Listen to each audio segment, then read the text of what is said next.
Alright guys, welcome on to Arsenal Fan TV. So that result last night really wasn't in our favour. Arsenal 1, Borussia Dortmund 2. Okay, we really should be winning all of our home Champions League games, and in this really tough group it's vital that we do it, and now we've added more pressure on ourselves to get an away win. But that's if you're looking at it as a negative. I think we should take a lot of positives from last night's game because there really are a lot to take from it. The game itself, we saw a pretty much unchanged lineup from that played against Norwich. We saw Rosicky come in for Cazorla, however, and then we saw Ramsey start ahead of Flamini, who does of course have concussion. That was a very strong lineup, and we came up against a very strong Dortmund side. We didn't really get into the game from the first half, which is something that I remember last season. We started our games all in the second half, which I'm really hoping we do not continue to do that, because I just feel that we're really starting to get into games a lot more now, which is something that we've massively improved on. But we allowed Dortmund so much time on the ball in that first half, and they pressed against us and pressed against us. Granted, their chances were limited on goal, but they were seeing far too much of the ball. And eventually they did get a goal about midway through the second half. All originated from a Ramsey mistake, and it was slotted into the back of the net. You know, you can't really criticise this goal too much because, frankly, at the time, Dortmund did deserve to be 1-0 up because they had seen so much of the ball, they'd had so much possession. Arsenal had done pretty much nothing up until this point, and we were really starting on the back foot from there. But I was confident in the team. I was confident we'd go back at them, get a goal, level the play, which is exactly what we did. After we conceded, we went straight back at Dortmund. Defensively, I actually thought we were very stable last night. Arteta, for me, some of his tackles in the midfield were absolutely fantastic. Koscielny as well played some brilliant football. But, you know, up front as well, we really didn't get the best out of our players. I thought Ozil was very quiet. I thought Ramsey was a bit quiet. I thought Jack Wilshere was extremely quiet. And at this point, I was starting to feel, where is a goal going to come from? But thankfully, it was a great counter-attack. Bakary Sagna with the cross in. Bit of a mix-up between Hummels and Weidenfeller. Giroud took advantage of that, slotted it in the back of the net.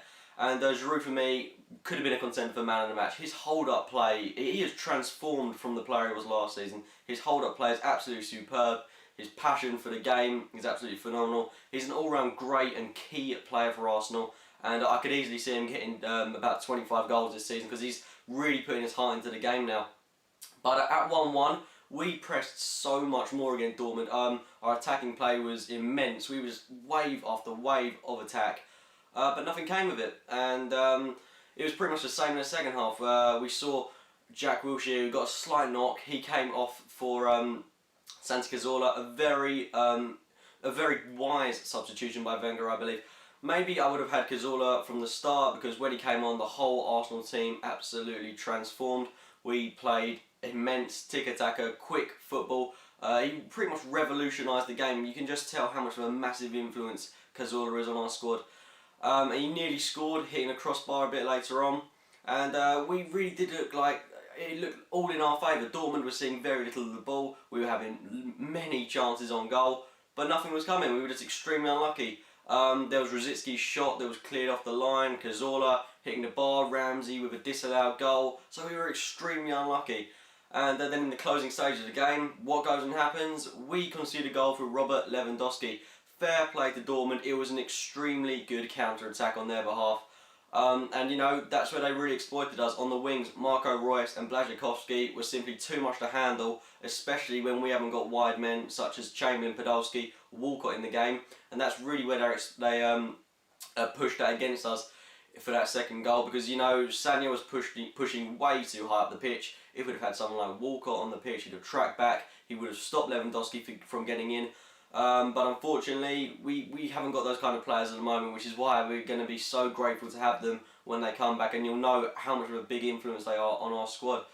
But unfortunately, we did concede to Robert Lewandowski, who arguably shouldn't have been on the pitch. In fact, it's not even arguable. Lewandowski shouldn't have been on the pitch for a disgusting challenge he made on Laurent Koscielny, elbowing him in the face. Really could have caused some damage here, could have even broken his nose. But I don't want to dwell on that too much, because I don't want to make too many excuses. Because at times we simply weren't good enough, we were too vulnerable, and that's why we let in 2 sloppy goals. So things really didn't go in our favour tonight. I mean, on another day the Rosicky goal would have gone in, the Cazorla goal shot in fact would have gone in, and the Ramsey goal would have stood.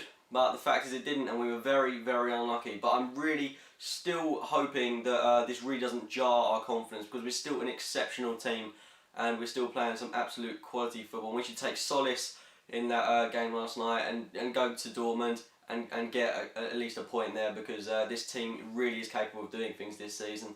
And what is really important now is that we don't crumble after this defeat, because in past seasons where we've had one loss and then we just haven't started winning for a while again, it's important that we get back on the bandwagon.